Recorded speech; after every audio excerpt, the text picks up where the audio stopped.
భక్త్యా తు అనన్యయా శక్యః అహమేవం విధోర్జున జ్ఞాతుం ద్రష్టుం చ తత్వేన ప్రవేష్టుం చ పరం తపా. First bronze medal. ఇప్పటిదాకా బోనీ కొట్టని చోట ఒక అమ్మాయి బోనీ కొట్టింది. మళ్ళీ 2 రోజుల్లోనే అదే అమ్మాయి ఇంకొక బ్రాంజ్ మెడల్ తీసుకుంది. అమ్మాయి చెప్పిన మాట, గతంలో ఎదురైనటువంటి ఒత్తిడి, ఓటమిని ఎలా ఎదుర్కొని బయటకు వచ్చారు. అప్పుడు చెప్పింది భగవద్గీత నాకు హెల్ప్ చేసింది. భగవద్గీతని ప్రపంచవ్యాప్తంగా మత గ్రంథంలాగా కాకుండా సిద్ధాంత గ్రంథం అని నమ్మిన వాళ్ళు చాలా గొప్ప గొప్ప రిజల్ట్స్ చూశారు. 22 ఏళ్ల అమ్మాయి చాలా ఏ వయసులో భగవద్గీత మొదలు పెట్టాలి, ఎప్పుడు చదవాలి అనుకున్నప్పుడు అంత చిన్న ఏజ్ లో ఆమె చదవడం స్టార్ట్ చేసింది అంటే మామూలుగా ఉండేటువంటి డౌటే అది కదా. ఈ సందర్భంగా ఆ తల్లికి హ్యాట్స్ ఆఫ్. మనం ఒక అమ్మాయి సాధించిన విజయాన్ని దేశమంతా సెలబ్రేట్ చేసుకుంది. మిగతా దేశాలు అన్ని విజయాలు సాధిస్తున్నప్పుడు అక్కడ అందరూ భగవద్గీత చదివారా, ఎందుకని అక్కడ పెట్టాల్సినటువంటి ఎఫర్ట్స్ మన దగ్గర ఎక్కడ మిస్ అవుతున్నాయి అనేది. సాధనకి ఆ సాధన ఎలా చేయాలో మీకు చెప్పడానికి భగవద్గీత కంటే మించిన సబ్జెక్ట్ ఇంకొకటి లేదు. నువ్వు విమర్శిస్తున్నావు అంటే నీకు అసలు కనీస జ్ఞానం లేదని అర్థం. ఇందులో ఏది నీకు నచ్చలేదని విమర్శిస్తున్నావు? మీరంటూ భగవద్గీత ఫౌండేషన్ కోసం బ్రాండ్ అంబాసిడర్లను ఎవరినన్నా పెట్టుకున్నారా? మీరు ఏ స్కూల్ కన్నా వెళ్ళి భగవద్గీత చెప్పాలనుకుంటే, లేదండి కమ్మో మీరు ఇక్కడ ఇది సెక్యులర్ అండి, మన సెక్యులర్ కంట్రీ, ఆ బొట్టు పెట్టుకున్నవాడు మాట్లాడతాడు, మనది సెక్యులర్ కంట్రీ, అందుకని ఇక్కడ భగవద్గీత చెప్తే మిగతా మతాల వాళ్ళు హర్ట్ అవుతారు.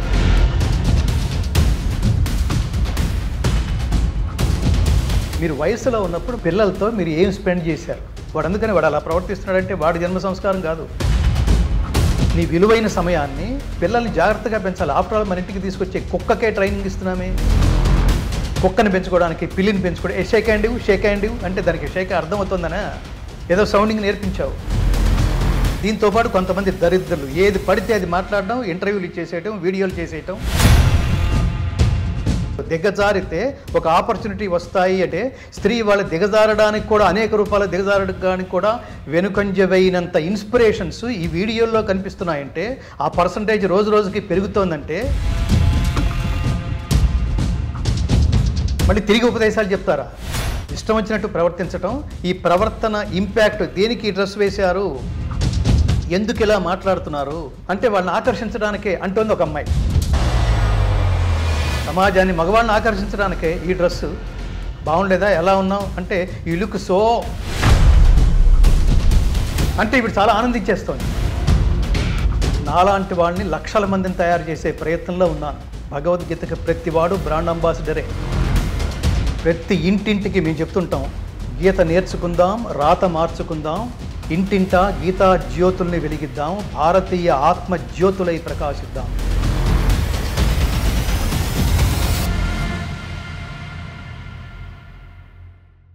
నమస్తే, నేను Kavita. Welcome to I dream. భగవద్గీతను రోజు చదవడం వల్ల నాలో ఒత్తిడి అనేది తగ్గింది, ఒక పాజిటివ్ ఎనర్జీ పెరిగింది. దీంతో పాటుగా ఒలింపిక్స్లో రికార్డ్ క్రియేట్ చేసేలా చేసింది. ఈ మాటలన్నది ఒలింపిక్స్లో 2 మెడల్స్ సాధించినటువంటి మను భాకర్. నిజంగా భగవద్గీత ఎలా తోడ్పడుతుంది? తన మాటలు చెప్పిన తర్వాత వచ్చినటువంటి భిన్నాభిప్రాయాలు, వాదోపవాదనలు అన్నీ పక్కన పెట్టినప్పటికీ భగవద్గీత మనలో ఏం చేస్తుంది, ఎలాంటి మార్పును తీసుకొస్తుంది, అదే మాట్లాడుకుందాం. మనతో పాటుగా ఉన్నారు భగవద్గీత ఫౌండేషన్ ఫౌండర్ గంగాధర శాస్త్రి గారు. నమస్కారం అండి. నమస్కారం కవిత గారు. హరే కృష్ణ. జై శ్రీకృష్ణ. జై శ్రీకృష్ణ. ఎలా ఉన్నారు? సంతోషం. మనకి ఒలింపిక్స్ జరుగుతున్నాయి. 2020లో టోక్యో ఒలింపిక్స్లో ఫైనల్ దాకా వెళ్ళినటువంటి షూటర్ మను భాకర్ తన పిస్టల్ పనిచేయకపోవడం వల్ల పర్ఫామ్ చేయలేకపోయింది. డిసప్పాయింట్మెంట్తో తిరిగి వచ్చింది. సేమ్ అదే అమ్మాయి అదే ఫైనల్లో ఇప్పుడు ప్యారిస్ ఒలింపిక్స్కి వెళ్ళింది. First bronze medal. ఇప్పటిదాకా బోనీ కొట్టని చోట ఒక అమ్మాయి బోనీ కొట్టింది. మళ్ళీ 2 రోజుల్లోనే అదే అమ్మాయి ఇంకొక బ్రాంజ్ మెడల్ తీసుకొచ్చింది. ఆ అమ్మాయి చెప్పిన మాట, గతంలో ఎదురైనటువంటి ఒత్తిడి, ఓటమిని ఎలా ఎదుర్కొని బయటకు వచ్చారు. అప్పుడు చెప్పింది భగవద్గీత నాకు హెల్ప్ చేసింది. ఆ ఒత్తిడి నుంచి ఇంటి బయటపడ్డాను, పాజిటివ్ ఎనర్జీ అనేది వచ్చింది అనేది. అక్కడే కరెక్ట్గా ఇంకొక వాదన మొదలైంది. ఆమె కనుక భగవద్గీత చదవకపోయి ఉంటే గోల్డ్ మెడల్ వచ్చేదేమో అనేవాళ్ళు కొంతమంది ఉన్నారు. దీంతో పాటుగా అసలు ఈ మెడల్స్ టాలీలో ఇండియా ఎక్కడుంది?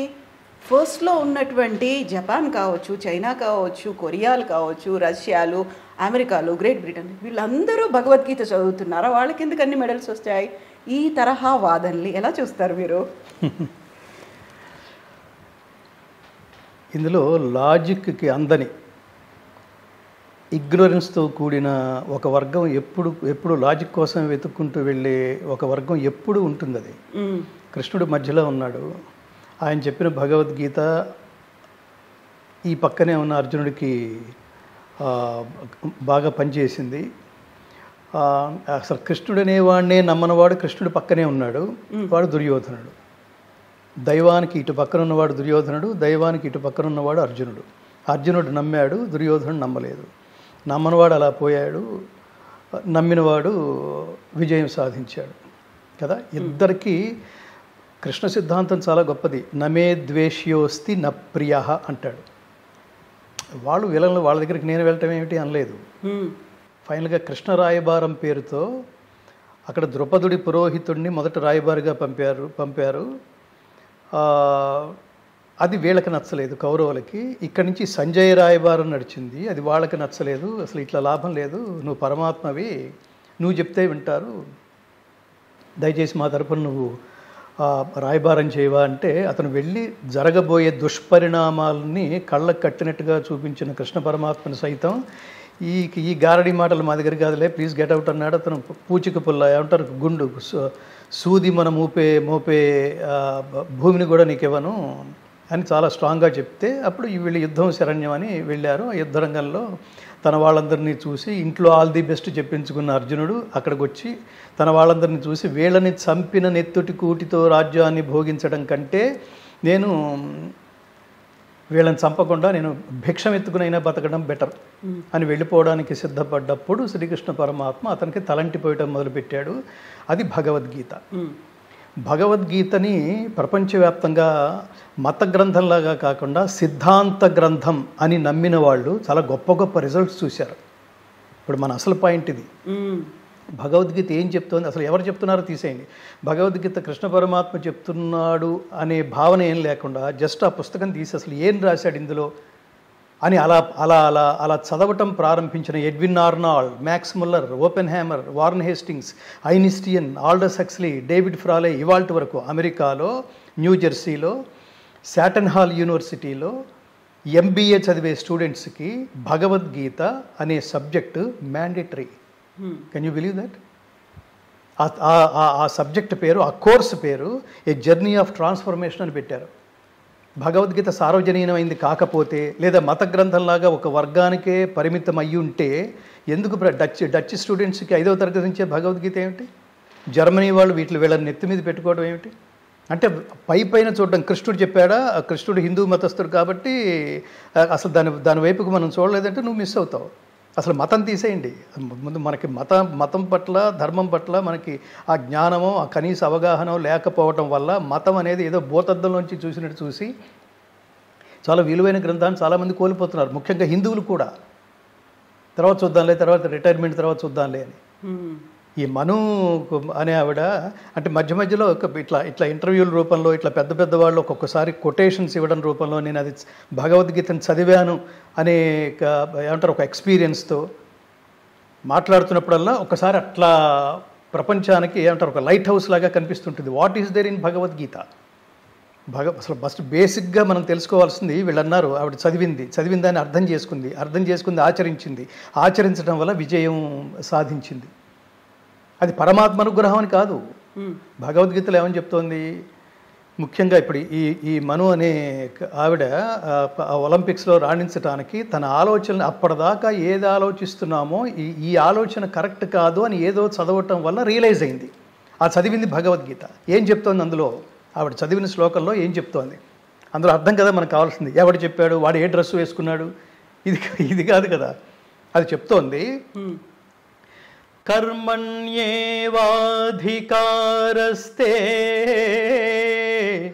మా ఫలేషు కదాచన మా కర్మ ఫలహేతుర్భూ మాతే సంగోస్త్వకర్మణి.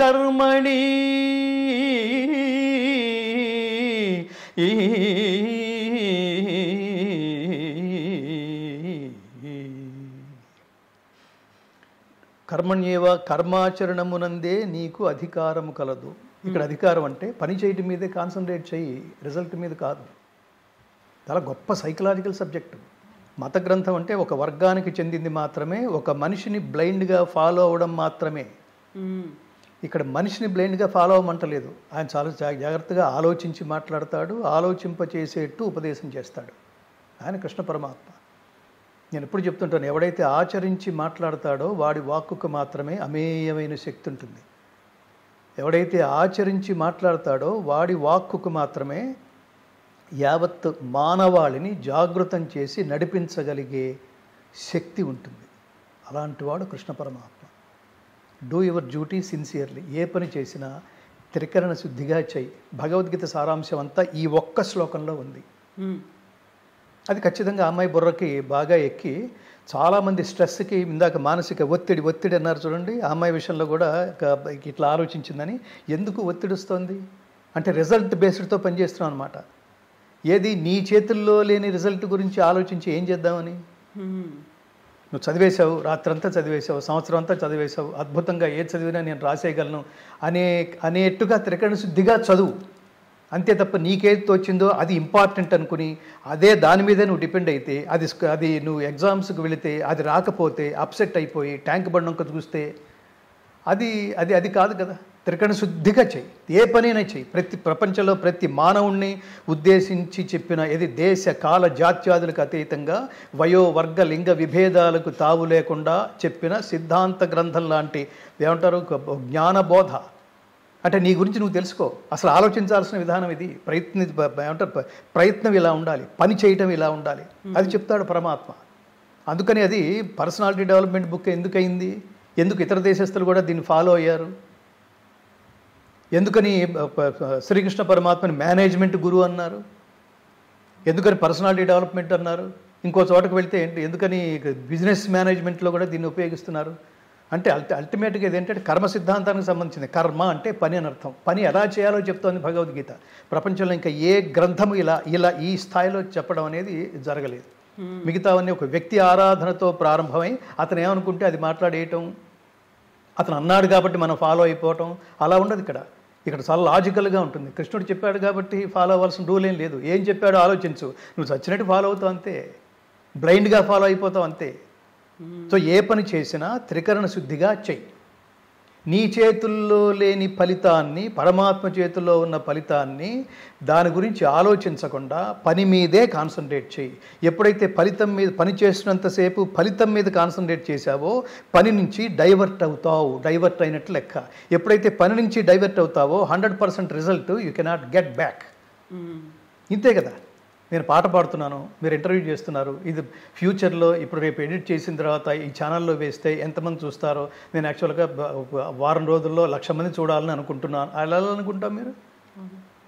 మీరు సిన్సియర్గా పని మీదే ఉండండి. డెఫినెట్గా ఆ పనిలో యోగ కర్మసు కౌశలం. ఆ పనిలో మీరు క్రియేటివ్గా ఉండండి. జస్ట్ లైక్ దట్ 100 మంది ఎలా అయితే చేస్తారో ఆ 100 మంది లాగానే మీరు చేస్తే మీరెందుకు? సంథింగ్ డిఫరెంట్గా ఆలోచించాలి, డిఫరెంట్గా ఉండాలి. అది మీరు ఎప్పుడైతే పని మీద త్రికరణ శుద్ధిగా కాన్సన్ట్రేట్ చేసి ఇది తప్ప పని ఎలా చేయాలో చెప్తున్నాడు. ఇది తప్ప నాకు నీవే తప్ప ఇతఃపరం బెరుగు మన్నింపదగున్ దీను నిన్ కావవే వరద సంరక్షించు భద్రాత్మక. పరమాత్మ కూడా ఎప్పుడు అనుగ్రహిస్తాడంటే నేను చేసేది నేను చేస్తూ ఉంటా, నేను ఎప్పుడో చివరిలో చూస్తాను అని అనుకుంటూ మనం చేసేది మనం చేస్తూ త్రికరణ శుద్ధిగా లేకుండా పని పాడైపోయిన తర్వాత అప్పుడు దేవుడు గుర్తొచ్చి, కష్టాల్లో ఉన్నాం అప్పుడు దేవుడు గుర్తొచ్చి, వృద్ధాప్యంలో ఉన్నాం మన చేతిలో ఏది లేకుండా అయిపోయింది, కూర్చుంటే లేవలేము, లేస్తే కూర్చోలేము, అప్పుడు దేవుడిని స్మరించి కాదు. Start the day with God, end the day with God, fill the day with God. This is the way to God. దేవుడి గురించి ఆలోచించడం అంటే అర్థం ఏంటంటే దైవం మన నుంచి ఏమి కోరుకుంటున్నాడో, ఏమి నువ్వు ఆచరించడం ద్వారా తిరిగి మోక్షం పేరుతో పరిపూర్ణమైన సంపూర్ణమైన ఆశీస్సులు పొందగలవో ఆ సబ్జెక్ట్ నీకు ఇచ్చాడు. దాని పేరు భగవద్గీత. అది కర్మ సిద్ధాంత గ్రంథం. అది పని గురించే మాట్లాడుతుంది, పని ఎలా చేయాలో మాట్లాడుతుంది. అది చెప్తున్నాడు ఈ ఒక్క శ్లోకంలో. త్రికరణ శుద్ధిగా పనిచేయి, ఫలితం దైవానికి అర్పించు, ఫలితం నువ్వు పనిని క్రియేటివ్గా అంటే సృజనాత్మకంగా చెయ్యి, దైవార్పణ బుద్ధితో చెయ్యి, స్వార్థం మాని చెయ్యి, లోకహితం కోసం చెయ్యి, పనే నువ్వు అయిపోయేట్టు చెయ్యి. ఆ పనితోనే పిలవాలి. యాంకర్ అనగానే కవిత గారు కనపడాలి, ఇంటర్వ్యూవర్ అనగానే వన్ ఆఫ్ ది కాదు, చాలామంది ఉన్నారు, ఆవిడ పేరు ఏదో ఉంది అన్నామంటే మనం వర్క్ సరిగ్గా చేయట్లేదు అన్నట్టు లెక్క. అడిగే ప్రశ్నలు కానీ మీరు ఎంచుకునే మనుషులు కానీ వాళ్ళ ద్వారా సమాజానికి ఏదో చెప్పించాలి. సమాజం చాలా దురదృష్టకరమైన స్థితిలో ఉంది. ప్రతివాడి చేతిలో ఫోన్లు ఉన్నాయి. ఇది ప్రథమ శత్రువుగా తయారైంది. యూజ్ చేస్తున్నారా, మిస్యూజ్ చేస్తున్నారా, ఓవర్ యూజ్ చేస్తున్నారా? ఒక చెత్త విధానం మీరు ఇంటర్వ్యూ చేశారనుకోండి, అలా ఉన్నారు మనకి ఇందులో కనిపిస్తున్న వాళ్ళు చాలామంది ఉన్నారనుకోండి. వాడి ద్వారా సమాజానికి మీరు ఏం అందించాలనే లక్ష్యం లేకుండా వీడు ఏది పడితే అది మాట్లాడతాడు, ఏ బూతులు పడితే అది బూతులు మాట్లాడతాడు. ఆవిడ్ని ఇంకొక ఆవిడ ఉంది, ఆవిడ్ని ఇంటర్వ్యూ చేస్తే ఎలాంటి బూతులైనా మాట్లాడేస్తుంది. స్త్రీ ఎంత దిగజారుతుందో కూడా ఈవిడ నుంచి తెలుసుకోవచ్చు అని తెలిసినా కూడా మీరు ఆవిడ్ని ఇంటర్వ్యూ చేయడానికి, సదరు వ్యక్తిని మీరు ఇంటర్వ్యూ చేయడానికి వెళ్తున్నారనుకోండి, సమాజానికి ఏమి చెప్పించాలని వెళ్తున్నారు కదా. అలా చూసే సమాజంలో మీ పిల్లలు కూడా ఉన్నారు కదా, ఏమవుతారు వాళ్ళు? చాలా కుటుంబాలు ఇలాగే సఫర్ అవుతున్నాయి. కాబట్టి మన కర్మని అలా అలా అలా అలా చేయమని చెప్తుంది. ఈ అమ్మాయి మానసిక ఒత్తిడి, మను అనే అమ్మాయి, ఒలింపిక్స్లో ఉన్న అమ్మాయి, అంత క్రితం రిజల్ట్ బేస్డ్తో ఆలోచించేది. ఆ అమ్మాయి ఇంటర్వ్యూ చూస్తే అర్థమవుతుంది. అసలు మన దగ్గర ఎక్కడుంది? చాలా సింపుల్గా బిహేవ్ చేయాలి అంతే. ఇప్పుడు మీరు ఫీల్డ్లోకి వెళ్ళిన తర్వాత ఎలా ఉంటుంది? చాలా ఉంటాయి చుట్టూతో డిస్టర్బ్ చేసే జనాలు, చప్పట్లు కొట్టే జనాలు, ఇవన్నీ రకరకాల డిస్టర్బెన్స్లు. చాలా మనకు తెలియకుండా ఒక టెన్స్ క్రియేట్ అవుతుంది. చివరికి వేదిక మీద పాడేవాడికి కూడా ఎదుర్కొంటూ అన్ని లక్షల మందిని ఒకసారి చూడగానే ఎస్పి బాలసుబ్రహ్మణ్యం లాంటి మహాగాయకుడు మేమందరం ఒక వేదిక మీద పాడుతుంటే ఆయన ఒకసారి అన్నాడు మాట, గంగాధర్ గారు ఒకసారి ఈ చెయ్యి పట్టుకోండి అన్నారు ఒక వేదిక మీద. అంటే అప్పుడు చూసి ఏంటి ఇట్లా ఏంటి ఏదో ఒక వైబ్రేషన్ కనిపిస్తోంది అంటే, నాకు ఇంత అవసరమా, చెయ్యి వణుకుతోంది అన్నాడు ఆయన. అదేంటంటే అంటే మొట్టమొదటి పాట వేదిక మీద, ఏ వేదిక మీద పాడుతున్నా ఆడియన్స్ రిసెప్షన్ ఎలా ఉంటుందో, ఈ మైక్కి మనం అలవాటు పడడానికి, ఫీడ్బ్యాక్కి మనం అలవాటు పడడానికి, స్టేజీ మానిటర్స్కి మనం అలవాటు పడడానికి, మన ఎదుర్కొండా ఉన్న ఆడియన్స్ రెస్పాన్స్కి మనం అలవాటు పడడానికి, ఆ కాంపౌండ్ మొత్తాన్ని మనం కొన్ని పాటలతో మనం ఒక గ్రిప్లో తీసుకునేంత వరకు గాయకుడికి ఆ టెన్షన్ వర్కౌట్ అవుతుంది. 2-3 పాటల తర్వాత అందరూ మన గ్రిప్లోకి వచ్చేసారా అనుకున్న తర్వాత ఆడుకుంటారు, ఒక్కొక్కళ్ళు ట్యూన్ అయిపోయాం ఆడుకుంటారు. ఆ మహానుభావుడు అలా అనేవాడు. అది అందరికీ ఉంటుంది. అది అట్లా మీరు గ్రౌండ్లోకి, ఓపెన్ గ్రౌండ్లోకి వెళ్ళిన తర్వాత ఒలింపిక్స్ వెళ్తున్నాం అంటే ప్రపంచం అంతా మనకు చూస్తోందనే ఇంటర్నల్స్ ఒక కైండ్ ఆఫ్ టెన్షన్ ప్రతి వాళ్ళను వర్కౌట్ అవుతుంది. 140 కోట్ల మంది భారతీయులు అక్కడ ఉన్నారు. ఖచ్చితంగా ప్రపంచం అంతా చూస్తుంది, ఒక భారతీయులు కాదు ప్రపంచం అంతా చూస్తోంది. మనం గెలిస్తే ఓకే, గెలవకపోతే ఇంత డిస్కషన్ ఉంటుంది లోపల. అసలు ఇవేవి డిస్కస్ చేయొద్దు. పని చేసావు, అక్కడికి వెళ్తున్నావు, అదేంటి మన చేతిలో లేదు. ఇరగదీసేస్తానని వెళ్ళావు, ఫైనల్గా వర్షం కురిసింది అనుకోండి, ఫినిష్. సో అది ఊహించలేవు, నువ్వు గెలవటం ఊహించలేవు. సిన్సియర్గా వర్క్ చేయటం ఒక్కటే నీ చేతుల్లో ఉంది. కర్మ అది దాని అర్థం. కర్మాచరణమునందే నీకు అధికారము కలదు, కానీ దాని ఫలితము పైన ఎన్నడూనూ లేదు. ఫలితం నీ చేతిలో లేదని కన్ఫర్మ్డ్గా చెప్తున్నాడు. ఇది లాజిక్. ఇది ఫలితం మన చేతిలో లేదు.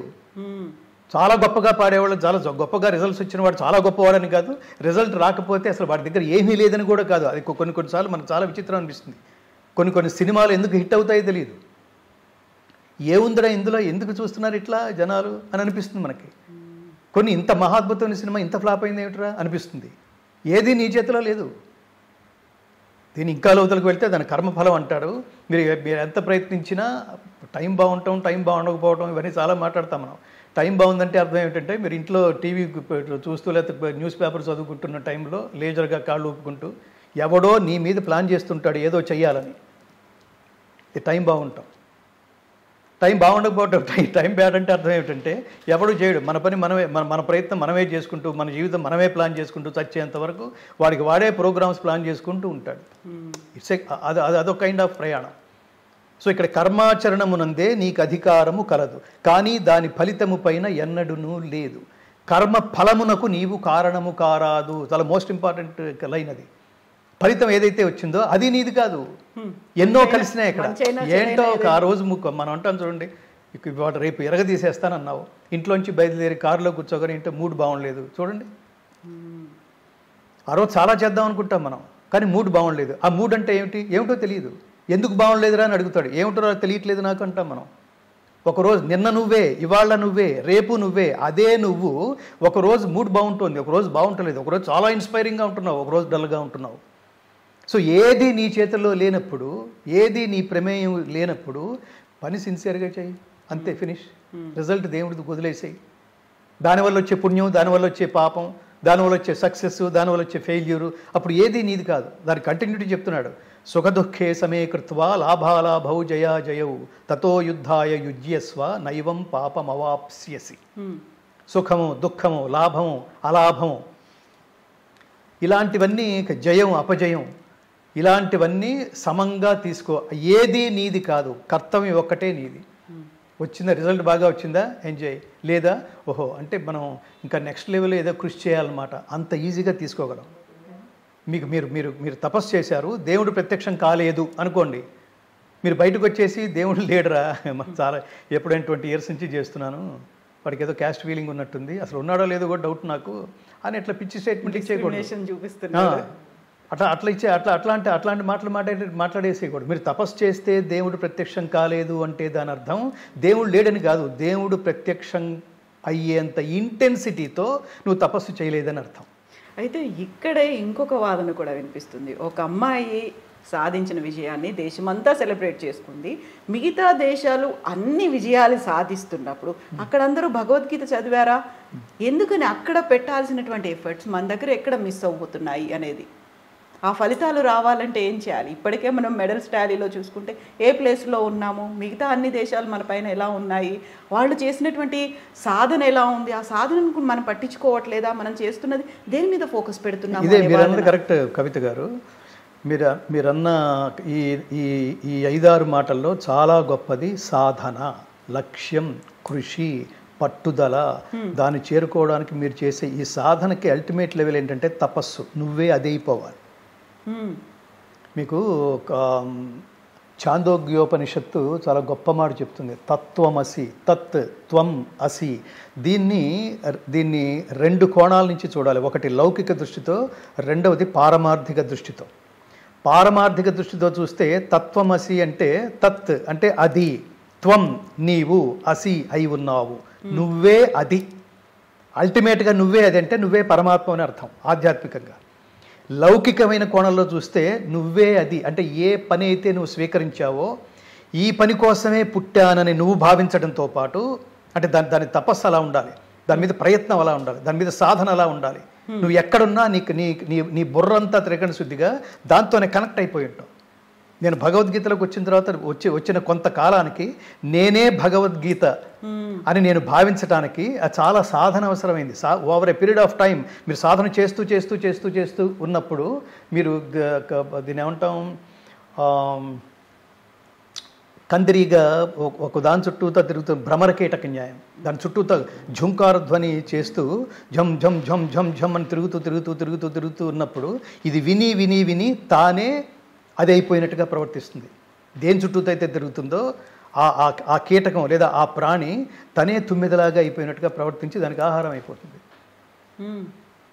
అట్లా మీరు సబ్జెక్ట్ నేను ఈ వేదిక నుంచి నేను ప్రపంచానికి చెప్తున్నా, నువ్వు గాయకుడివా, ప్రపంచమంతా నిన్ను ఫాలో అయిపోయేంత సాధన చేయాలి.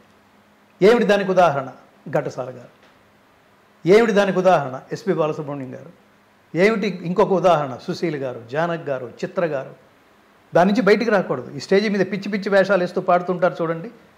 సగం 25% పాట, 25% జనాల్లోకి దిగి వాళ్ళ చేత భజన చేయించటం. అందరూ కలిసి పాడేటైతే వాళ్ళ కింద ఎందుకు కూర్చుంటారు? నువ్వు పాడడం, సిన్సియర్గా పాడడం, సిన్సియర్గా వినడం అనేది పోయింది చూడండి. కొన్ని సందర్భాల్లో, అంటే నేను అందరినీ అంటలేదు, కొంతమంది గాయకులను చూస్తున్నప్పుడు నేను అక్కడి నుంచి వచ్చిన వాడిని, ఒక తపస్సులాగా పాడరా, జనాలు ఇన్వాల్వ్ అయిపోతారు, నీలో కలిసిపోతారు. అది పాట అంటే. ఇక్కడ ఏంటంటే ఎవరినో ఆకర్షించడానికి మీరు చూడండి, అది ఆ పదం ఉపయోగించడానికి కూడా నాకు ఇష్టం ఉండదు. ఒక విటుల్ని ఆకర్షించడానికి కొంతమంది ప్రయత్నాలు చేస్తారు చూడండి, అలా చేయరాదు. ఎందుకంటే ఇది గాంధర్వ విద్య, దైవ విద్య. ఇది దాన్ని వేదికల మీద చిందులేస్తూ అంగాంగ ప్రదర్శనలతో పిచ్చి పిచ్చి డ్రెస్సులు వేసుకుని ఆకర్షించడం. దేంతో ఆకర్షించాలి? దేనికోసం పుట్టావు నువ్వు? నువ్వు ఫిజిక్తో ఆకర్షించకు, డ్రెస్సులతో ఆకర్షించకు. లోపల ఏ లక్ష్యంతో వేదిక మీదకి వస్తున్నావో దాంతో ఆకర్షించు, దాంతో లయం చేయి. సంగీత జ్ఞానము భక్తి వినా సన్మార్గము కలదే త్యాగరాజస్వామి అంటారు. బాలసుబ్రహ్మణ్యం గారు ఏమి డ్యాన్సులు చేసి పాడలేదే, ఇవాడు పాట పెర్ఫార్మెన్స్ అయిపోయింది ఏమిటి? నేనేమంటానంటే ఒక్క కర్మణ్యేవాధికారస్తే తీసుకుంటే ఆ కర్మ ఎన్ని రూపాల్లో మనం చేస్తున్నామో అన్నిటినీ ఇదే సాధన అనే లక్ష్యంతో చేయాలి. కవిత గారు లైఫ్ టైంపాస్ కాదు, టైంపాస్ కోసం రాలేదు మన ఈ లోకానికి, టైం స్పెండ్ చేయడం కోసం వచ్చాం. మీరు మిగతా ప్రపంచం గురించి అన్నారు, వాళ్ళకి ఈ సబ్జెక్ట్ తెలియకపోవటం వల్ల. సాధనకి ఆ సాధన ఎలా చేయాలో మీకు చెప్పడానికి భగవద్గీత కంటే మించిన సబ్జెక్ట్ ఇంకొకటి లేదు. ఇంకా మీరు ఆ పార్శ్వం అన్నారు చూడండి, ఏంటి ఇది భగవద్గీత చదవకపోతే రాదా, ఆవిడ చదివిందనేదే నందువల్లే వచ్చిందా, అన్నెసరీ లాజిక్స్. ఆవిడ చెప్తోంది, ఆవిడ ఎక్స్పీరియన్స్ చెప్తోంది, నువ్వు చదవకపోయినా కూడా వస్తుంది. అల్టిమేట్గా దీని సారాంశం ఏమిటంటే, నేను కిందాక చెప్పిన శ్లోకం సారాంశం, ఏ పనైనా సిన్సియర్గా చెయ్యి, హోల్ హార్టెడ్గా చెయ్యి, రిజల్ట్ అద్భుతంగా ఉంటుంది. ఇది చాలదా? ఇదే భగవద్గీత చెప్తోంది. అంతకుముందు ఆవిడ ఇది చదవలేదు, ఇప్పుడు అది నేను చదివాను. ఒకప్పుడు చదివినా కూడా ఇంతమంది చదవలేదంటాను కూడా లేదు, అప్పుడు ఏదో చదివింది, ఆవిడ అర్థం చేసుకునే ప్రయత్నంలో ఉండుండకపోవచ్చు, చదివింది బుర్రకెక్కకపోవచ్చు, దీని అర్థం ఏమిటని ఇంకొకరిని అడగకపోవచ్చు, ఇలా ఎక్స్ప్లెయిన్ చేసేవాడు దొరక్కపోవచ్చు, దొరికిన ఆ సమయానికి ఆవిడ బుర్రకెక్కకపోవచ్చు. ఇప్పుడు ఏదో తీరుబడిగా కూర్చుంది. కృష్ణుడు ఎక్కడ చెప్పాడు అర్జునుడికి? యుద్ధభూమిలో చెప్పాడు. రోజు విడిగా బావని కలుసుకుంటూ సరదాగా జోకులు వేసుకుంటూ మాట్లాడగలేదు, చెప్పలేదు కదా అప్పుడు. అందుకే పెద్దానికి ఏదో సమయం వస్తుంది. ఇప్పుడు ఆ అమ్మాయికి తగిన సమయంలో ఆ అమ్మాయి ఏదో ఆ పుస్తకం ఓపెన్ చేసింది. దీన్ని ఓపెన్ చేయమని కృష్ణుడేమీ మాలాంటి వాళ్ళందరినీ రిక్వెస్ట్ చేయలేదే, మేము కనెక్ట్ అయ్యాము, ప్రచారం చేస్తున్నాం. ఇందులో ఇది నేరం ఏం లేదు, దోషం ఏం లేదు, దీన్ని విమర్శించాల్సిన పనేం లేదు. నువ్వు విమర్శిస్తున్నావు అంటే నీకు అసలు కనీస జ్ఞానం లేదని అర్థం. ఇందులో ఏది నీకు నచ్చలేదని విమర్శిస్తున్నావు, దేన్ని విమర్శిస్తున్నావు? ఇది మత గ్రంథం కాదు, సార్వజనీన గ్రంథం. నేను కార్యక్రమానికి అబ్దుల్ కలాం గారిని ఆహ్వానిస్తే నా చేత ప్రత్యేకంగా కూర్చోబెట్టుకుని, మీరు ఇక్కడ కూడా చూడొచ్చు, అంటే ఆ పర్టికులర్ ఎపిసోడ్ లేదు కానీ తర్వాత విడిగా నేను వేదిక మీద పాడినప్పుడు ఆయన దాని మీద స్పందన ఏమిటో చెప్పింది మీకు ఇంటర్నెట్లో తెలుస్తుంది, ఓకే, యూట్యూబ్లో వినండి. ఆయన విడిగా చెప్పిన మాట, మీకు అసలు జీవితంలో ఎంత ఒత్తిడి ఉన్నా, ఎంత స్ట్రెస్ ఉన్నా, మీకు ఎన్ని సందేహాలు కలిగినా భగవద్గీత తీర్చేస్తుంది. నన్ను ఇన్స్పైర్ చేసిన మొట్టమొదటి సార్వజనీన గ్రంథం భగవద్గీత అన్నాడు ఆయన. సార్వజనీనత, ఇది అండర్లైనింగ్ పాయింట్. ఇది లేకపోతే మీరు అది ఒక మత గ్రంథం అనేదే నిజంగా చాలా బలంగా ప్రపంచంలో ప్రచారంలో ఉండుంటే, అబ్దుల్ కలాం గారు ఆ మాట అంటే మిగతా ప్రపంచ దేశాల్లో ఉన్న ముస్లిమ్స్ ఊరుకుంటారా? ఎంత ఒత్తిడి ఉంటుంది ఇలాంటి వాళ్ళ మీద. భగవద్గీత అంటే మన దీన్ని మతంలో పుట్టి భగవద్గీత గురించి మాట్లాడేమేమిటి అని వాలేరు జనాలందరూ. నేను అందుకని ఉదాహరణలు చెప్తుంటాను మీకు. ఒక మతం అన్య దేవతల్ని ఆరాధించే వాళ్ళని రాళ్లతో కొట్టి చంపండి అని చెప్తోంది. Can you believe that? Can you follow that? మరి భగవద్గీత ఏం చెప్తోంది? నేను అర్థం కావడం కోసం మళ్ళీ మళ్ళీ మళ్ళీ మళ్ళీ చెప్తున్నాను. కృష్ణుడు ఇక్కడ లెక్చరర్, చెప్పిందే చెప్తుంటాడు బుర్రకెక్కడానికి. ఇది కవితాత్మకమైన పరీక్షల్లో పాస్ అవ్వడానికి ఖచ్చితంగా. ఒకటే మొదటిసారి చెప్పినప్పుడు మొదట 6 అధ్యాయాలు ఓపెన్ చేసి తలంటి పోసినప్పుడు, నాన్న ఇది కర్మ మార్గం, నీకు ఇంకా ఈజీగా అర్థం కావడం కోసం ఇప్పుడు నీకు భక్తి మార్గం ఉపదేశిస్తాను విను. సేమ్ అవే పదాలు ఉపయోగిస్తుంటాడు. ఇంకొక మార్గంలో చెప్తాడు, దాని పేరు భక్తి మార్గం. నీకు అర్థమైందా? నువ్వు నా ఇష్టుడవి, నువ్వు నా ప్రియుడవి, సఖుడవి కాబట్టి భక్తుడవి. భక్తోసిమే సఖాచేతి రహస్యం హియేతదుత్తమం. నువ్వు నా భక్తుడవి, మిత్రుడవి కాబట్టి. ఎంత గొప్ప డిజిగ్నేషన్ చూడండి అర్జునుడికి కృష్ణ పరమాత్మ ఇచ్చింది. కాబట్టి మళ్ళీ చెప్తున్నాను, ఇప్పుడు నేను మళ్ళీ చెప్పే చాప్టర్స్ ఏమిటో తెలుసా? ఇది జ్ఞాన మార్గం. నువ్వంటే నాకు చాలా ఇష్టం రా. ఏది చెప్తానో యథాతథంగా బుర్రకెక్కుతుంది నీకు. ఒకటి చెప్తే ఒకటి అర్థం అయ్యే క్యారెక్టర్ కాదు నీది. ఏ లక్ష్యంతో చెప్తున్నానో అది యాజ్ ఇట్ ఈజ్గా చేరుతుంది. అందుకని చివరి చాప్టర్ ఓపెన్ చేస్తున్నాను. దీని పేరు సంక్షిప్త గీత అంటాం. దీని మోక్ష సన్యాస యోగం. ఇది ఇంకొకసారి జాగ్రత్తగా చేసుకుని ఇదే ఫైనల్ రౌండ్. అంటే అది ఆ చాప్టర్ చెప్తాడు 78 శ్లోకాలు. అది వినేసి నష్టో మోహ స్మృతిర్లబ్ధ త్వత్ప్రసాదాన్మయాచ్యుత స్థితోస్మి గత సందేహ కరిష్యే వచనం తవ. స్థితోస్మి నాకు నువ్వు చెప్పావు కదా, నువ్వు చెప్తే ఇప్పుడు నాకు అర్థమైపోయింది. ఇప్పుడు నా ఎక్స్ప్రెషన్ ఏమిటంటే అజ్ఞానం పోయింది, జ్ఞానం వచ్చింది. మోహం అంటే అజ్ఞానం, అది పోయింది, జ్ఞానం వచ్చింది. ఇప్పుడు నువ్వు ఏది చెప్తున్నావో, ఏది చెప్పావో అది ఇప్పుడు నేను చేయడానికి సిద్ధంగా ఉన్నావు. నష్టో మోహ స్మృతిర్లబ్ధ త్వత్ప్రసాదాన్మయాచ్యుత స్థితోస్మి గత సందేహ. జీవితానికి సంబంధించి కర్తవ్యానికి సంబంధించిన డౌట్స్ అన్నీ పోయినాయి. ఇప్పుడు నేను యుద్ధం చేయడానికి సిద్ధంగా ఉన్నాను. అంటే దాని మీనింగ్ ఏంటంటే భగవద్గీత చదివితే ఏమొస్తుందంటే మనం పని ఎలా చేయాలో తెలిసి డౌట్స్ అన్నీ పోయి కర్తవ్యోన్ముఖులం అవుతాం. అల్టిమేట్గా మనం సాధించేది ఏంటంటే విజయం. నేను ఎప్పుడు చెప్తుంటాను, శ్రీకృష్ణ పరమాత్మ దైవానుగ్రహానికి నిదర్శనం, అర్జునుడు పురుష ప్రయత్నానికి నిదర్శనం. మళ్ళీ పురుష అంటే ఇక్కడ జెండర్ కాదు, పురుష జెండర్ కాదు, పురుషుడు అంటే మానవుడు అని అర్థం. పురుష ప్రయత్నానికి నిదర్శనం. సో ఈ ఇద్దరి కాంబినేషన్ ఏమిటంటే పురుష ప్రయత్నానికి దైవానుగ్రహం తోడైతే సర్వము విజయమే. కృష్ణుడు అర్జునుడికి భగవద్గీత ఉపదేశించగానే వైరాగ్యంలోకి పోయి డ్రెస్సు మార్చేసుకుని కాషాయాలు వేసుకుని అడవిలోకి వెళ్ళిపోలేదు. ఏమయ్యాడు? యుద్ధం చేశాడు. ఇది చాలా మందికి డౌట్. ఇదేదో వృద్ధాప్యంలో చదవాల్సిన సబ్జెక్టు, సన్యాసులు కలిసిపోయే సబ్జెక్టు. మనం మను బాకర్ గురించే మాట్లాడుకుంటున్నప్పుడు అమ్మాయి 22 ఏళ్ల అమ్మాయి, చాలా ఏ వయసులో భగవద్గీత మొదలు పెట్టాలి, ఎప్పుడు చదవాలి అనుకున్నప్పుడు అంత చిన్న ఏజ్ లో ఆమె చదవడం స్టార్ట్ చేసింది అంటే మామూలుగా ఉండేటువంటి డౌటే అది కదా. ఖచ్చితంగా నేను నా పని మీదే కాన్సన్ట్రేట్ చేస్తాను, రిజల్ట్తో నాకు సంబంధం లేదు అని భగవద్గీత ద్వారా ఆ అమ్మాయి తెలుసుకుని దాన్ని ఖచ్చితంగా ఆచరించిందని అర్థం. అమ్మాయి ఈ సందర్భంగా ఆ తల్లికి హ్యాట్స్ ఆఫ్. మను సంపూర్ణ ఏమంటారు, దైవానుగ్రహ ప్రాప్తిరస్తు, ఆల్వేస్, నిరంతరం. సో భగవద్గీత ఆవిడ్ని రక్షించుగాక. ఇక్కడ ఏదో ఇంకొకటి చాలామందికి తెలుసుకోవాల్సింది, భగవద్గీత గురించి ఎవరన్నా మాట్లాడుతున్నారంటే మత ప్రచారం కోసం మాట్లాడరు. ఉదాహరణకి మీరు క్రిస్టియన్ అనుకోండి, నా భగవద్గీత విని మీరు హిందువుల్లో కలిసిపోయారనుకోండి, నాకు వచ్చేది ఏమిటిది? ఏమొస్తుంది నాకు? అసలు ఈ లెక్క ఈ దరిద్రాలు మిగతా మతాలకు ఉన్నాయి. అంటే ఎవరైతే కన్వర్షన్స్కి పాల్పడుతున్నారో వాళ్ళకున్నాయి. వాళ్ళ తల్లుల్ని మార్చడానికి ప్రయత్నిస్తున్నారు. నీచులని అర్థం. నేను ఉదాహరణ చెప్తుంటాను. నా తల్లి యావరేజ్గా ఉంటుంది. మా పక్కింట్లో ఐశ్వర్యరాయ్ ఉంటుంది. ఆవిడ చాలా అందంగా ఉంటుంది కాబట్టి నేను ఐశ్వర్యరాయ్ నా మదర్ అని అన్ను. నా తల్లి అందంతో నాకు సంబంధం లేదు. నా తల్లే జన్మనిచ్చింది, నా భార్య ఆ జన్మనంతా సుఖమయం చేసింది. ఇవి మన వాళ్ళు మాట్లాడేది. సో అట్లాంటి సిద్ధాంత గ్రంథమైన భగవద్గీతని ఈ సందర్భంగా ఆవిడ పూర్తి పేరు ఏమిటి? మను బాకర్. సో ఆ చిన్నపిల్ల వల్ల ఇంకొకసారి ఖచ్చితంగా ఇది అన్ని పేపర్లోనూ ప్రముఖంగా వచ్చింది. దేశమంతా, ప్రపంచమంతా మళ్ళీ ఒకసారి ఇందులో ఏముంది అని అనిపించుకునే ఏమంటారు, ఒకసారి ఆ పుస్తకం ఓపెన్ చేసే స్ఫూర్తిని ఈ సందర్భంగా ఇచ్చినందుకు, అది కూడా పబ్లిసిటీలోకి రావడం ద్వారా జనాలు ఇంకొకసారి భగవద్గీత పట్ల ఒక ఏమంటారు జనాలు జాగృతం చేసినందుకు ఆ తల్లికి కూడా కృతజ్ఞతలు. మీకు కూడా ఈ ఐ డ్రీమ్ ద్వారా కవిత గారికి కూడా చాలా కృతజ్ఞతలు. మంచిని మళ్ళీ చెప్పుకుందామండి. ఇప్పుడు ఇవాళ మన మానసిక స్థితి ఏమిటోగా ఉంది. మనకి చెప్తే మనకి బుర్రకెక్కలేదు. ఇంకొక చోట ఇంకొక సందర్భం ఏదో వచ్చింది, అప్పుడు చెప్పారు, బుర్రకెక్కలేదు. ఇంకొకటి ఏదో ఎప్పుడు చెప్తుంటారులే అని అనుకుని లైఫ్ అంతా వదిలేశాడు.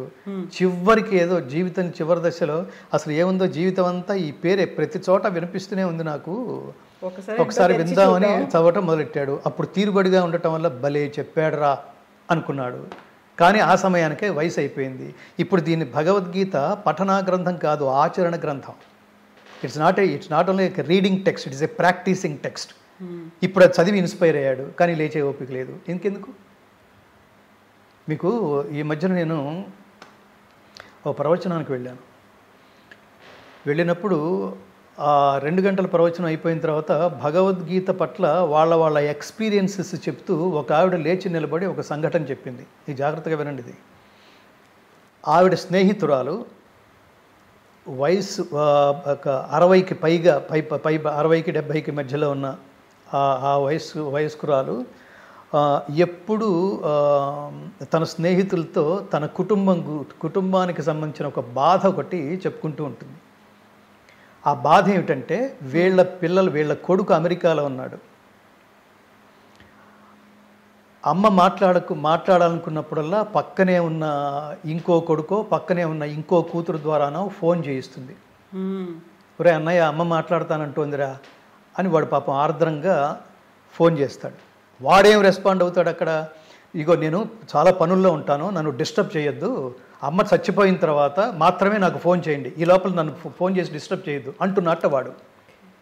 మీ దగ్గర నుంచి నాకు ఫోన్ వస్తే అమ్మ చచ్చిపోయిందని నేను అనుకోవాలి. ఆ వార్త కోసం ఆ వార్త నాకు చెప్పడం కోసమే ఫోన్ చేయి తప్ప don't disturb me at any time అని కానీ సీరియస్గా పెట్టేశాడు. ఈవిడ అసలు కలత చెంది స్పీకర్ ఫోన్ ఆన్ చేసి వినిపిస్తోంది పక్కన కూతురు. ఈ తల్లికి అంతకంటే గుండె అయిపోవడం ఏంటది. నారాయణ రెడ్డి గారి జయంతులు జరుగుతున్న వారం ఇది. ఈరోజు నాకు నారాయణ రెడ్డి గారి జీవిత సాఫల్య పురస్కారం రవీంద్ర భారతిలో ఇవ్వబోతున్నారు. ఆయన ఆ మహాత్ముడి ప్రోత్సాహంతో నేను గాయకుడిగా ఎదిగాను. నారాయణ రెడ్డి గారి ప్రోత్సాహంతో నేను సంగీత దర్శకుడిగా మారాను. నారాయణ రెడ్డి గారి ప్రోత్సాహంతో రికమెండేషన్తోనే నేను సినిమా నేపథ్య గాయకుడిగా మారాను. నారాయణ రెడ్డి గారి ప్రోత్సాహంతోనే ఆయనకి జ్ఞానపీఠ అవార్డు తెచ్చిపెట్టిన విశ్వంభరకి దూరదర్శన్లో 12 ఎపిసోడ్లు చేస్తే అల్లాని శ్రీధర్ అనే గొప్ప దర్శకుడి దర్శకత్వంలో రికార్డ్ చేస్తే దానికి సంగీత దర్శకుడిగా నియమించబడ్డాను. ఫైనల్గా ఎంత ఎదిగినా ఎంత నిరాడంబరంగా ఉంటాడంటాను కూడా నారాయణ రెడ్డి గారు. ఇవాళ ఇంత పని చేస్తే అంత పబ్లిసిటీ ఎక్స్పెక్ట్ చేస్తున్నారు చూడండి. నేను భగవద్గీతలోకి వస్తే ఈ భగవద్గీత గురువు గారు మీరే తాత్పర్యం రాయాలి అని ఆయన దగ్గరికి వెళ్తే నిరాడంబరంగా ఒక మాట అన్నాడు ఆయన. నేను సంస్కృతంలో అంత దిట్టని కాదు గంగాధర, నా నుంచి ఇది 4 గోడల మధ్యలో రాసేది కాదు. నా నుంచి అంటే ప్రపంచాన్ని మేలుకొలిపేంత పొటెన్షియాలిటీతో అంత శక్తివంతంగా దీని తాత్పర్యం నేను రాయలేను. పుల్లెల శ్రీరామచంద్రుడు అని ఒక మహాత్ముడు ఉన్నాడు సంస్కృతంలో. ఆయన ఈ దేశానికి దిక్సూచి లాంటివాడు. ఆయన దగ్గర శిష్యరికం చేయి అని పంపించాడు. నా దగ్గరకు వస్తే నాకేం తెలియదు అని అంటే నా పరువు పోతుంది అనే ఫాల్స్ ప్రెస్టేజీ అసలు పాతకాలంలో వాళ్ళకు ఉండే చాలా ట్రాన్స్పరెంట్గా ఉండేవాళ్ళు. నాకు ఇది తెలుసు అంటే తెలుసు, ఇది తెలియదు అంటే ఎంత తెలియదు అంటే పరువు పోతున్నాను అనుకోరు వాళ్ళు. అలాంటి నారాయణ రెడ్డి గారు మన ఇందాక అది చెప్తున్నాం, అమెరికాలో ఉన్న అమ్మ మనస్సుని మొక్కలు చేసి గాయపరిచాడు చూడండి వాడు. ఇక్కడున్న అమ్మని అమెరికాలో ఉన్న కొడుకు, దాని మీద ఆ తల్లి ఔన్నత్యం గురించి నారాయణ రెడ్డి గారు చెప్తారు. అమ్మంటే ఎవరో తెలుసా, ఆ జన్మంటే ఏమో తెలుసా, నేల మీద ఉదయించిన దేవతరా అమ్మ, కన్నీళ్ళు చనుబాలు కలబోస్తే ఆ జన్మ, బిడ్డ కంట నీరొస్తే అమ్మ గుండె తెగుతుంది, బిడ్డ ఎగిరి గంతేస్తే అమ్మ ఎగిసిపోతుంది, అమ్మతనం తనకుందని అవని పొంగిపోతుంది, అమ్మను కాలేదే అని ఆకాశం కుములుతుంది. చివరికి ఈ స్టోరీ ఎండింగ్ ఏంటంటే, ఆవిడ బాధపడినప్పుడల్లా వీళ్ళ ఫ్రెండ్స్ చెప్తూ ఉండేవాళ్ళట, మీరు భగవద్గీత చదవండి, ఎందుకంటే అది మహామంత్రాల సమన్వయం. అది ఎంత కర్మని జాగ్రత్తగా ఆలోచించమని కర్మని ప్రతిపాదించినా అల్టిమేట్గా చెప్పిన వాడు మిగతా మత గ్రంథాలు రాసినట్టుగా మనుషులు రాసింది కాదు, అది సాక్షాత్తు దైవవాణి. మనిషి మాట్లాడితే దాన్ని మాట అంటారు, అదే దైవం మాట్లాడితే దాన్ని మంత్రం అంటారు. అందుకని భగవద్గీతలో శ్రీకృష్ణ పరమాత్మ అర్జునుడికి బోధించిన 574 శ్లోకాలు మంత్రతుల్యాలే, మహామహిమాన్వితమైనవి. అందుకని మీరు చదవటం ప్రారంభించండి, you will get good results అన్నట్టు వీళ్ళు అని అంటే, దాని మీద నాకేమి పెద్ద అంత నాకేమి నమ్మకం లేదు అందుటే ఆవిడ. జీవితం అంతా అదే అంటోంది, నాకు నమ్మకం లేదని. మా ఆవిడ ఇలా అంటున్నాడు, మా అబ్బాయి ఇలా అంటున్నాడు, నాకు గుండె తెగిపోతోంది అంటోంది ఒక పక్కన.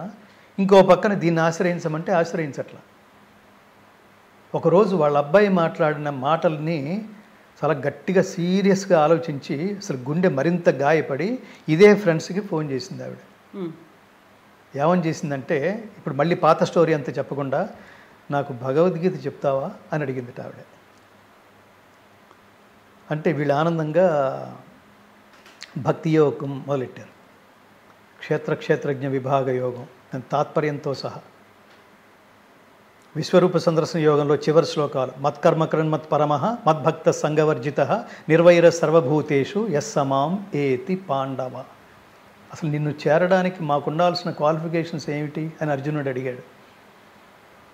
భక్త్యాతు అనన్యయా శక్యః అహమేవం విధోర్జున జ్ఞాతుం ద్రష్టుం చ తత్వేన ప్రవేష్టుం చ పరం తప.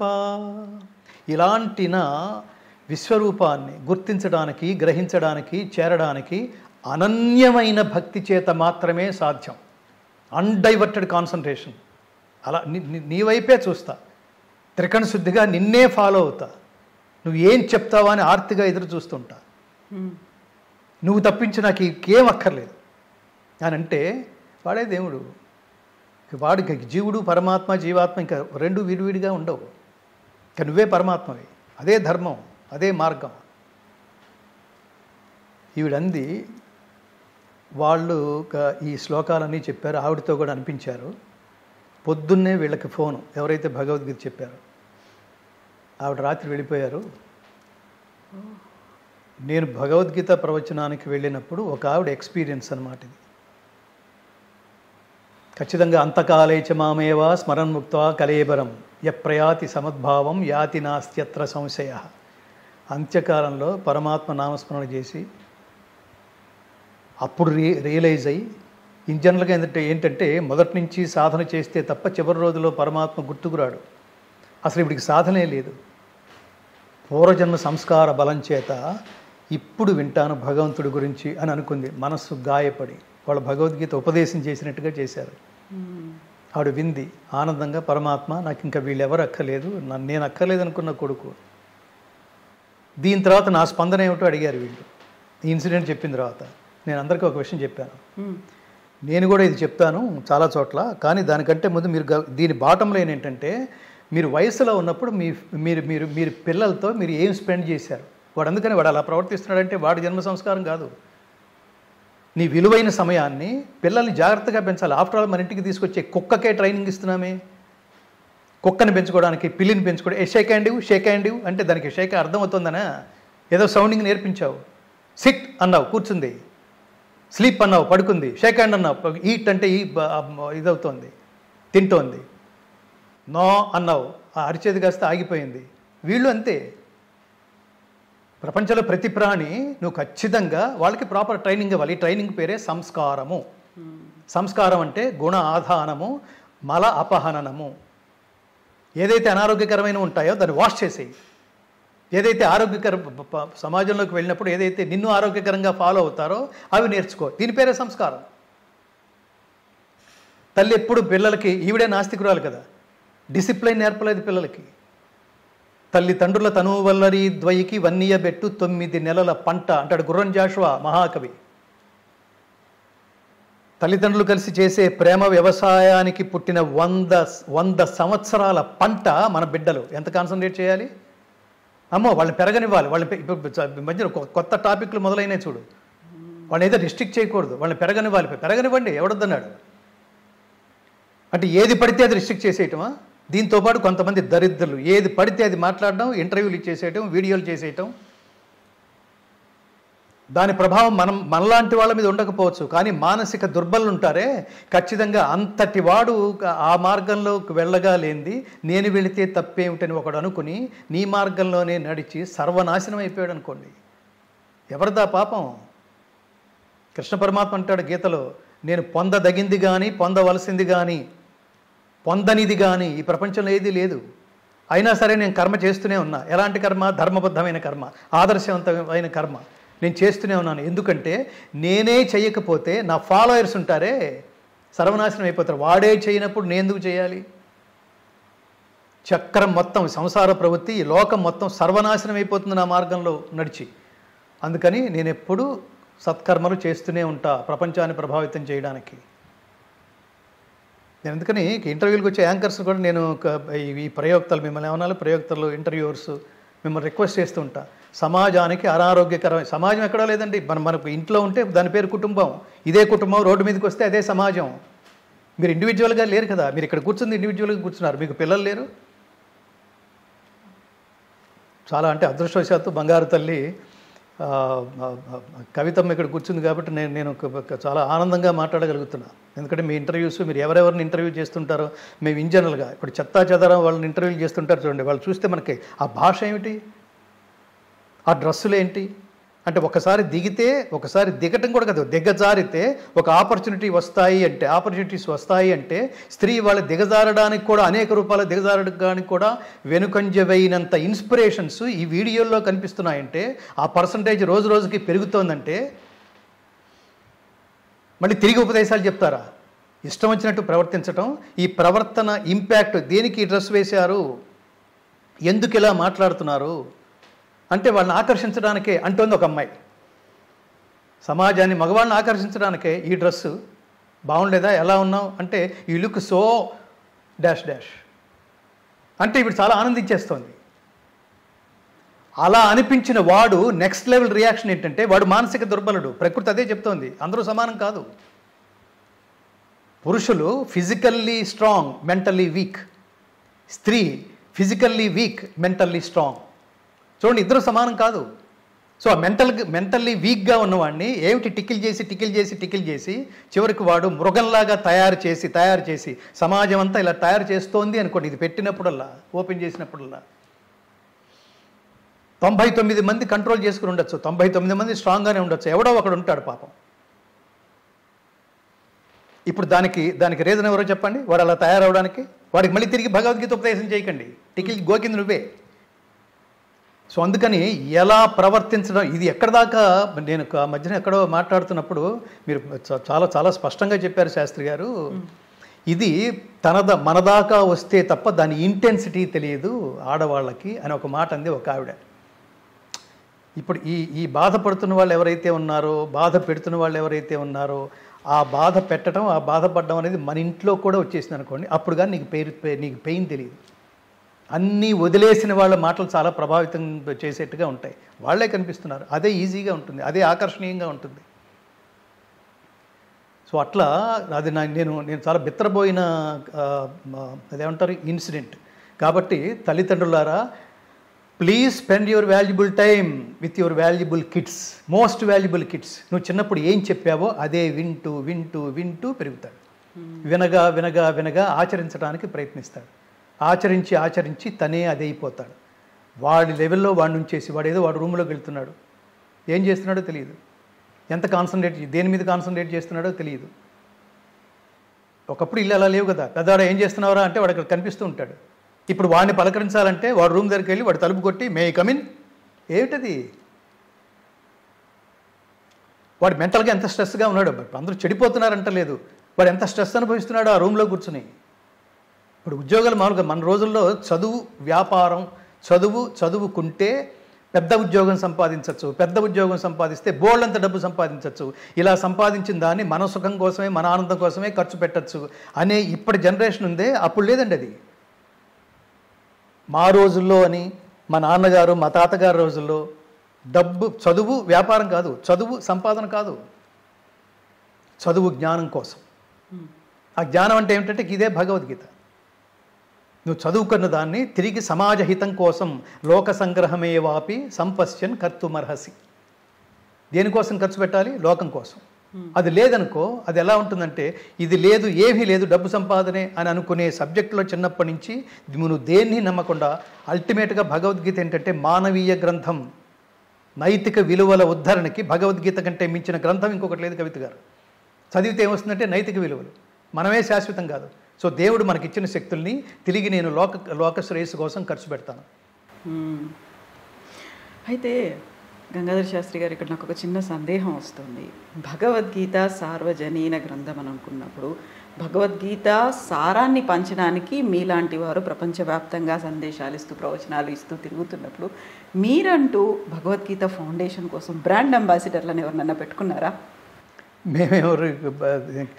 మేము బ్రాండ్ అంబాసిడర్ అనేది పర్టికులర్ అది వ్యాపార సంస్థలకి, ధార్మిక సంస్థలకి బ్రాండ్ అంబాసిడర్స్ ఉండరు. భగవద్గీత ఫౌండేషన్ పేరుతో నేను బ్రాండ్ అంబాసిడర్ని. ఓకే, నేను ప్రవచనాలకు వెళ్ళినప్పుడల్లా నేను అందరినీ అభ్యర్థిస్తుంటాను, తల్లులారా మీరు భగవద్గీత టీచర్లు కండి. మా సందులో కవిత గారని ఒక గీతా టీచర్ ఉంది, అలా పేరు తెచ్చుకోండి. మీ సమయంలో మీ ఆ రోజు 12 గంటల సమయంలో మీరు 8 గంటలు పనిచేస్తే ఒక పావు గంటో అరగంటో భగవద్గీత మీరు చదివి మీ పక్కింటి పిల్లలకి నేర్పించడానికి ప్రయత్నించండి. నేను ఎంతకాలం ఉంటానండి? నేను ఇంత కృష్ణం వందే జగద్గురు అంటే ఆయన భగవద్గీత చదివిన వాళ్ళందరూ ఆయన శిష్యులే. ముందు ఫస్ట్ అర్జునుడిగా భగవద్గీత వినడం ప్రారంభించండి, అక్కడి నుంచి కృష్ణుడిగా ఎదగండి, భగవద్గీతను బోధించే స్థాయికి ఎదగండి. ప్రతి వాడు టీచర్లు కండి. ఇవన్నీ నాన్ సెన్స్ పదాలు, బ్రాండ్ అంబాసిడర్లు, ఇవన్నీ సెన్స్లెస్ పదాలు అవన్నీ. అవి కాదు. ఒక్క శ్లోకం పాడడానికి, ఆర్తితో పాడడానికి 25-30 టేకులు పట్టేవి కవిత గారు. 30 టేకులు. అట్లా 700 శ్లోకాలని 9 సంవత్సరాల 9వ సంవత్సరంలో రిలీజ్ అయింది. 7 సంవత్సరాల పాటు దాన్ని రికార్డ్ చేస్తే ఒక్కొక్క శ్లోకం మొత్తం 700 శ్లోకాలని ఎన్ని వందల వేల సార్లు పాడి ఉంటాం. ఇంటికి వచ్చి ఆ పాడింది కూడా నచ్చక మళ్ళీ నెక్స్ట్ డే వెళ్ళి అన్ని కోట్ల రూపాయలు ఖర్చు పెట్టి ఆ వెళుతున్న పాత్లో ఖచ్చితంగా మీరే అది అయిపోరు, ఎవరైనా అలాగే అవుతారు. భగవద్గీత అనగా నేను ఇలా తలదిప్పి చూస్తాను. నేనే భగవద్గీత అనే ఒక ఫీల్, అది ఒక అనుభూతి, ఒక దివ్యమైన అనుభూతి. 2006లో భగవద్గీత ఫౌండేషన్ స్థాపించడం జరిగింది. అక్కడి నుంచి అంచెలంచెలుగా భగవద్గీత రికార్డ్ చేసి సమాజానికి అంకితం ఇచ్చి నేను వెనక్కి వెళ్ళిపోవాలనుకున్న వాడిని మధ్యలో ఏ ట్రాన్స్ఫర్మేషన్ లాగా లేదు అసలు సమాజానికి కావాల్సింది ఇదే. స్కూల్లో టీచర్లు చెప్పమంటే అవుట్ ఆఫ్ సిలబస్ అంటున్నారు, ఇంట్లో తల్లిదండ్రులని చెప్పమంటే అవుట్ ఆఫ్ సిలబస్ అంటున్నారు, ప్రభుత్వాలు అవుట్ ఆఫ్ సిలబస్ అంటున్నాయి.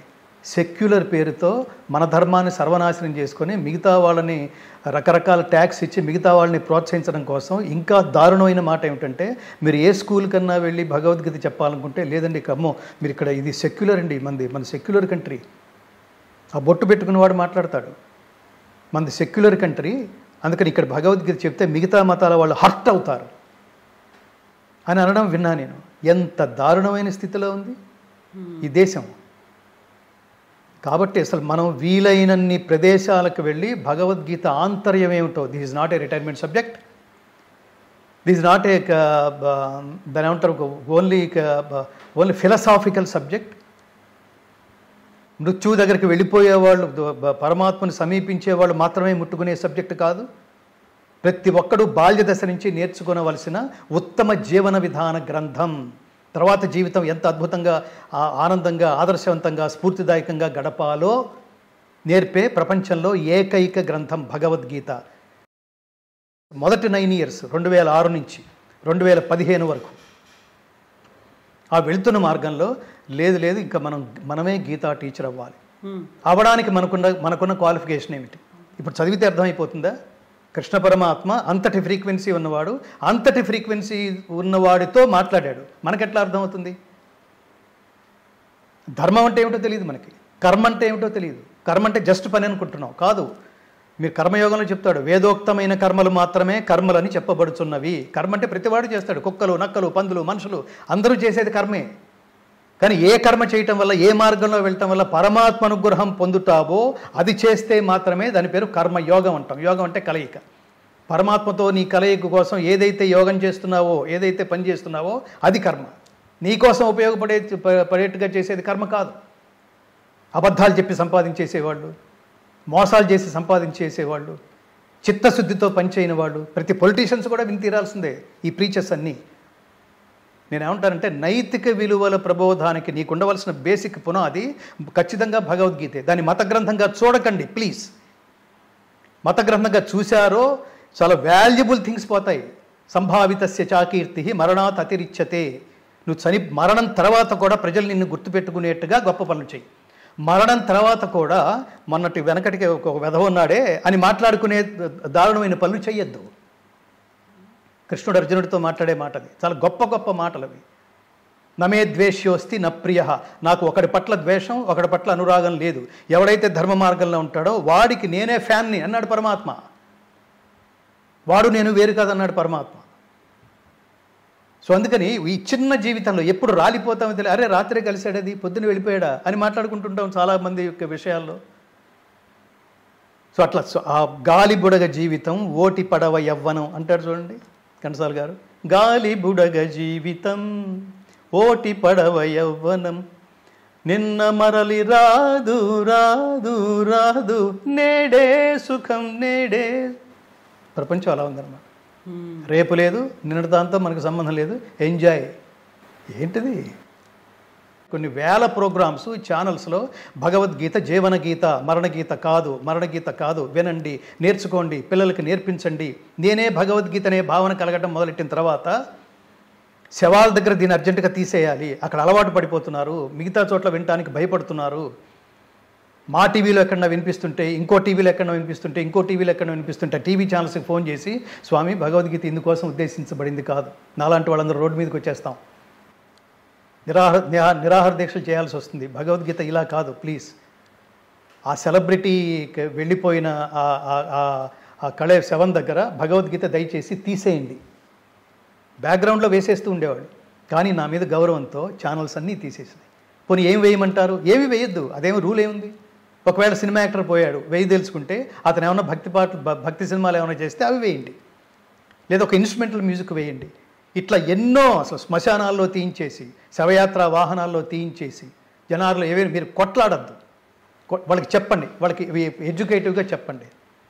నాలాంటి వాళ్ళని లక్షల మందిని తయారు చేసే ప్రయత్నంలో ఉన్నాను. భగవద్గీతకి ప్రతివాడు బ్రాండ్ అంబాసిడరే. ప్రతివాడు గీత ఏమంటారు, మేము ప్రతి సంవత్సరం 2 అవార్డ్స్ ఇస్తుంటాం గీతా జయంతి సందర్భంగా.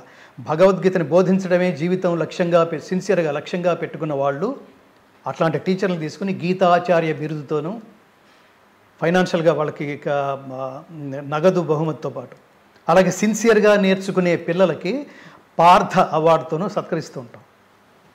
సో అందుకని మేము ఆ మార్గంలో భగవద్గీత ద్వారా మాకు ధనం చాలా అవసరం.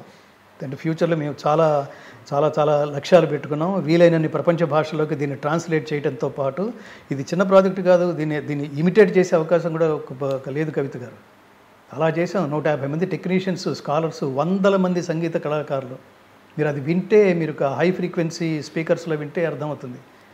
ఎప్పుడు నచ్చకపోయినా ఇంటికి వెళ్ళి అది చండాలంగా ఉంది, ఒక క్రికెటర్ బాల్ మిస్ అయితే తొడ బాధేసుకుంటాడు చూడండి, బ్యాట్ నేలకేసి కొడతాడు చూడండి, అలా ఇంటికి వెళ్ళి ఇంత ఇంత ఇంత ఇంత ఆర్తిగా పాడాల్సింది ఇంత అప్పచెప్పేశానేంటి, ఎందుకురా నువ్వు యూజ్లెస్ ఫెలో, అలా తిట్టుకునేవాడిని. నెక్స్ట్ డే వచ్చేవాడిని, మళ్ళీ డబ్బు ఖర్చు పెట్టి, డబ్బు పోతుంది అనుకునేవాళ్ళు కాదు, డబ్బు ఎంత వస్తుంది కాదు, అది మనకి పరమాత్మ ఇచ్చిన శక్తులన్నీ లోకం కోసం ఖర్చు పెట్టేయాలి. ప్రతి ఇంటింటికి మేము చెప్తుంటాం, గీత నేర్చుకుందాం, రాత మార్చుకుందాం, ఇంటింటా గీతా జ్యోతుల్ని వెలిగిద్దాం, భారతీయ ఆత్మ జ్యోతులై ప్రకాశిద్దామని. వేదవ్యాస మహర్షి, వేదవ్యాస భగవానుడు ఏం చెప్పాడో అది ప్రపంచానికి ఒక్కొక్కసారి చెప్తాను. యతో ధర్మస్తతో కృష్ణ, యతో కృష్ణస్తతో ధర్మ, యతో ధర్మస్తతో జయ. ధర్మ మార్గంలో ఉన్న ప్రతి వాడికి విజయం చేకూరుగాక, పరమాత్మ అనుగ్రహం చేకూరుగాక. అది అధర్మం నేను డిసైడ్ చేయలేను. వాడు ధర్మంలో, ఎవడైనా ధర్మంలో పెడుతున్నాడో అధర్మంలో పెడుతున్నాడు. They have to checkup with themselves. నువ్వు చెక్ చేసుకో, నువ్వు నటిస్తున్నావా, అది ప్రపంచానికి తెలుస్తుంది.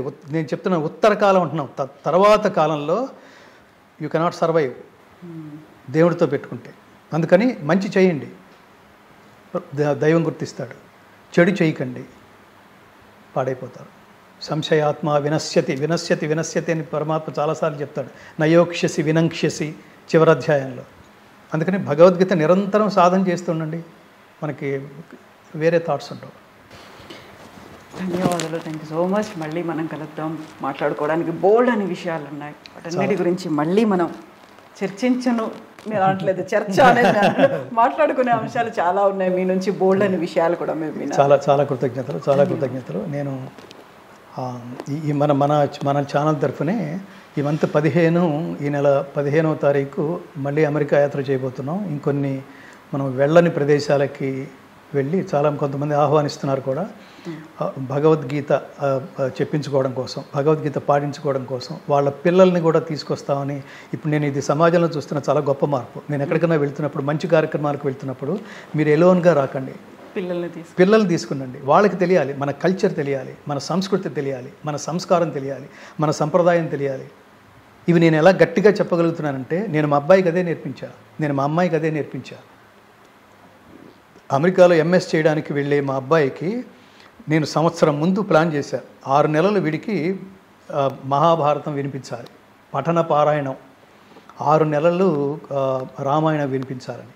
ఖచ్చితంగా వాడికి ఒక మహాత్ముడి దగ్గరికి వెళ్ళి నేను మంత్రోపదేశం పొందాలి నాన్న, పొద్దున ఫోన్ చేసి అడుగుతున్నాడు. వాడి ఆలోచన అలాగే ఉంది. వాడు మిగతా పనులన్నీ చేసి భజన చేస్తూ కూర్చోాలా. వాడి ఉద్యోగం వాడు చేస్తూనే వాడు దైవానికి దగ్గరగా ఉండే పని, సమాజానికి దగ్గరగా ఉండే పని, ఆధ్యాత్మిక దగ్గరగా ఉండే పని. సో నిరంతరం అది ఎలాంటి సబ్జెక్ట్ అంటే మీకు ఇంకా వేరే ఆలోచనలు, సమాజాన్ని చాలా తెలివిగా ఉపయోగించి, ఎవరి చేత పట్టుబడకుండా చాలా మన తెలివితేటల్ని ప్రదర్శించి సమాజాన్ని మన బుట్టలో వేసుకోవటం ఎలా చూస్తున్నాం అసలు చాలా చాలా చోట్ల. ఎందుకది? ఏం ఉపయోగం నీకు? వాళ్ళు జైల్లో ఉంటారు, సమాజం వెంటపడి తరుగుతుంది. తర్వాత నీ పిల్లలు నిన్ను నాన్న అని చెప్పుకోవడానికి బాధపడతారు, నువ్వు అమ్మ అని చెప్పుకోవడానికి బాధపడతారు. వయసులో ఉండగా నీ ఇష్టం వచ్చినట్టు ప్రవర్తించేస్తావు. డబ్బు శాశ్వతం కాదు. గీత చెప్తోంది అశాంతస్య కుత సుఖం. డబ్బు సుఖాన్ని ఇస్తుంది కానీ శాంతినివ్వదు. మోస్ట్ ఇంపార్టెంట్ ఏంటి? డబ్బు కంటే కూడా సుఖము. మన అంబానీ గారి ఇంట్లో పెళ్లి జరిగింది కదా, ఎంతమంది ఎన్ని రకాలుగా మాట్లాడుకున్నారు. వాళ్ళ అబ్బాయి పేరుతో అనారోగ్యకరంగా ఉన్న అతను ఆరోగ్యం సరిగా లేని వాళ్ళ అబ్బాయి పేరుతో ఎంతోమంది కనుక వాళ్ళు ఈ తగలేసిన డబ్బంతా వాళ్ళు మేబీ ఆనందం కోసం ఖర్చు పెట్టుకున్నామని అనుకోవచ్చు. ఎంతోమందిని కనుక ఆదుకుంటే వాళ్ళందరూ ఇంటికి వచ్చి చిరంజీవ సుఖీభవ మార్కండేయుడైపోయాడు అని ఆశీర్వదిస్తుంటే అదే మంత్రం, అదే ఆశీస్సు. మీరు 10 కాలాల పాటు చల్లగా ఉండాలయ్యా. కొన్ని చోట్ల చెప్తుంటారు చూడండి, మీరు అన్నదానం చేయండి, డబ్బు ఇవ్వండి, వాళ్ళ కుటుంబాన్ని నిలబెట్టండి,